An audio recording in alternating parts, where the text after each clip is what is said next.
মানুষের মধ্যে যে ঐক্য দরকার সে ঐক্যের শপথ গ্রহণ করছেন। আমাদের দেশেও আজকে আমরা লক্ষ্য করছি যে পুঁজিবাদী ব্যবস্থা আমাদের দেশে জাঁকিয়ে বসার পর এই দেশে শ্রমের সাথে যুক্ত যে মানুষ আছেন, তিনি শ্রমিক হতে পারেন, তিনি কৃষক হতে পারেন, তাদের জীবনকে এই ব্যবস্থা দুর্বিষহ করে তুলেছে। যেখানেই পৃথিবীর দেশে দেশে পুঁজিবাদী ব্যবস্থা এখনো আছে, সেই সমস্ত দেশেই শ্রমের সাথে যুক্ত মানুষেরা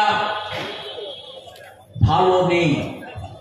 এই অবস্থার মধ্যে দাঁড়িয়ে আমরা যখন আজকে সারা ভারতবর্ষের বর্তমান যে সরকার যারা পুঁজিবাদী ব্যবস্থা আমাদের দেশে কায়েম করেছে, তাদের নীতির বিরুদ্ধে যখন লড়াই করছি, তখন দেখছি বিভিন্ন কায়দায় বিভিন্নভাবে তারা আমাদেরকে বিভ্রান্ত করার চেষ্টা করছে। এবং আমরা এও লক্ষ্য করছি যে আমাদের দেশের মধ্যে আজকে মানুষকে একের পর এক বিভ্রান্ত করার জন্য একটার পর একটা নতুন আইন আনার চেষ্টা করছে কেন্দ্রের সরকার। এই অবস্থায় দাঁড়িয়ে আমরা এ কথাটা বলতে চাই যে কেন্দ্রের সরকার যতই ষড়যন্ত্র করুক না কেন, মানুষের জীবন জীবিকা রুজি রোজগার বন্ধের যত কাজই তারা করুক না কেন, শ্রমের সাথে যুক্ত মানুষ সেটাকে মেনে নিতে পারেন না, মেনে নিচ্ছেন না। আমরা দেখেছি গত 12ই ফেব্রুয়ারি দেশব্যাপী কোটি কোটি শ্রমের সাথে যুক্ত মানুষ তারা রাস্তায় নেমেছেন, সরকারের নীতির বিরুদ্ধে রাস্তায় নেমেছেন।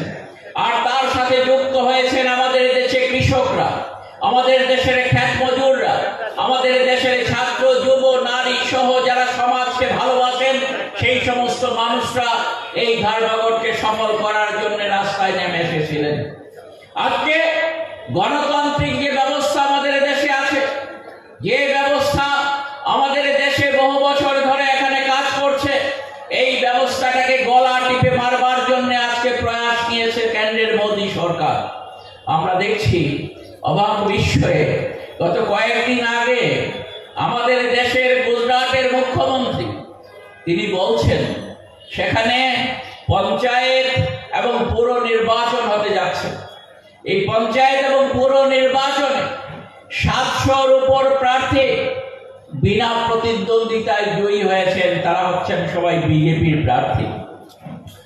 একটা রাজ্যের মুখ্যমন্ত্রী বলছেন এরকমই ব্যবস্থা হওয়া দরকার যেখানে আর কোনো প্রতিদ্বন্দ্বী থাকবে না। তাহলে গণতন্ত্রের সলিল সমাধি রচনার জন্য ওই কেন্দ্রের সরকারের দিক থেকে যেমন ভূমিকা পালন করা হচ্ছে, আর তাদের পরিচালিত রাজ্য সরকারের মুখ্যমন্ত্রী যখন তাদের নিজেদের মুখে এই ঘোষণা করেন যে নির্বাচন হবে কিন্তু প্রার্থী থাকবে একজন, এরকমই পরিবেশ পরিস্থিতি হওয়া দরকার, তখন আমাদের বুঝে নিতে কষ্ট হয় না গণতন্ত্রকে চিরতরে শেষ করে দেবার জন্য আজকের কেন্দ্রের মোদী সরকার এবং তাদের পরিচালিত সরকারগুলো কাজ করছে। মানুষের উপর একের পর এক বোঝা চাপাচ্ছে। আজকের খবরের কাগজ খুললে দেখবেন আমাদের কমার্শিয়াল যে প্রতিষ্ঠানগুলো আছে, রান্নার গ্যাস যারা ব্যবহার করেন, হোটেলের মধ্যে, রেস্তোরাঁর মধ্যে, বিভিন্ন স্কুলে কলেজে পড়াশোনা করে যে ছাত্ররা আছে তাদের হোস্টেলের মধ্যে যে গ্যাস ব্যবহার করা হয়, গত জানুয়ারি থেকে এই সময়ের মধ্যে 4 বার গ্যাসের দাম বাড়ানো হয়েছে। গতকাল আবারও সেই গ্যাসের দাম 900 টাকার উপর বাড়িয়ে দেওয়া হয়েছে, যার ফলে আগামী দিনে আমাদের শিক্ষা প্রতিষ্ঠানগুলোর সাথে যুক্ত যে সমস্ত ছাত্রছাত্রীরা আছেন তারা ক্ষতিগ্রস্ত হবেন।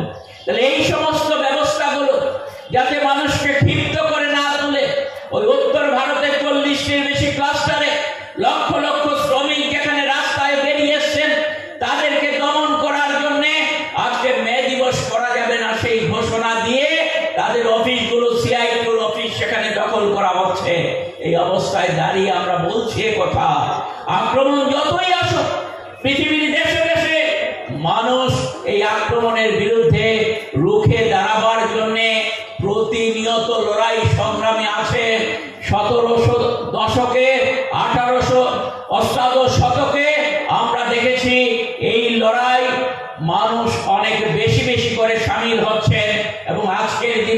আমরা দেখেছি 19 শতক, 20 শতকে এর লড়াই কোথাও থেমে নেই।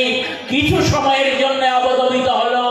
এই লড়াই মানুষের জীবনের সমস্যা যেহেতু আছে, এই সমস্যা মোকাবেলার জন্য মানুষকে পথে নামতে হবে এবং পথে নামার মধ্য দিয়েই মানুষ আগামী দিনে নতুন সুখী সমৃদ্ধ সমাজ করার দিকে এগিয়ে যেতে পারবেন। মে দিবসের এই লড়াইয়ের মধ্য দিয়ে, মে দিবস যে লড়াইয়ের মধ্য দিয়ে সৃষ্টি হয়েছে, সেখানে আজকের দিনে দাঁড়িয়ে আমরা সেই শপথই নেব এবং আগামী দিনে আমাদের লড়াইকে জারি রাখার মধ্য দিয়ে আমাদের জীবনকে সুন্দর করে গড়ে তুলব। এই আশা, এই বিশ্বাস আপনাদের কাছে ব্যক্ত করে আমি আমার কথা বলা শেষ করছি। সকলকে ধন্যবাদ।